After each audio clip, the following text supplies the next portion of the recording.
2 అంటే 2 టేబుల్ స్పూన్ల ఆయిల్‌తోనే super tasty అయిన ఆలూ ఫ్రై తయారు చేసుకోవచ్చు. అదెలానో చూద్దామా? దీనికోసం ఫస్ట్ అడుగు మందంగా ఉండే ఒక ఐరన్ ప్యాన్‌ను స్టవ్ మీద పెట్టుకొని, అందులో 2 టేబుల్ స్పూన్ల ఆయిల్‌ను వేసుకొని ప్యాన్ అంతా స్ప్రెడ్ చేసుకోవాలి. ఈ ఆయిల్ కొంచెం వేడెక్కిన తరువాత ఒక స్పూన్ పోపు దినుసులను వేసుకొని అవి వేగాక, ఒక్క పిడికెడు ఉల్లిపాయ ముక్కలు, 2 రెమ్మల కరివేపాకును వేసుకొని దోరగా వేయించుకోవాలి.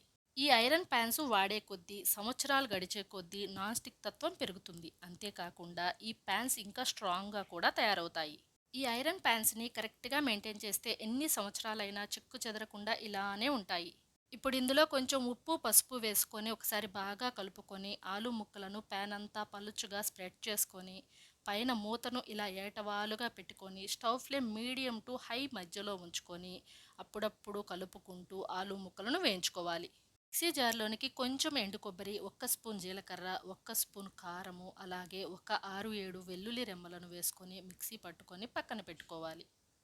ఈలోపు ఆలు ముక్కలు కూడా చక్కగా వేగాయి. ఇప్పుడు ఇందులో కొంచెం కరివేపాకు, అలాగే రెడీ చేసి పెట్టుకున్న కొబ్బరి కారంను కూడా వేసుకొని ఒకసారి బాగా కలుపుకొని, సాల్ట్ సరిపోయిందో లేదో ఒకసారి చెక్ చేసుకొని స్టవ్ ఫ్లేమ్ ఆఫ్ చేసుకోవడమే. ఈ ఆలూ ఫ్రై ప్రిపరేషన్‌లో తీసుకోవాల్సిన 2 సింపుల్ టిప్స్ ఏమిటంటే, ఒకటి అడుగు మందంగా ఉండే ఐరన్ ప్యాన్‌ని యూజ్ చేసుకోవటం, 2 పైన మూత ఏటవాలుగా పెట్టుకొని ఆలు ముక్కలను ఫ్రై చేసుకోవటం.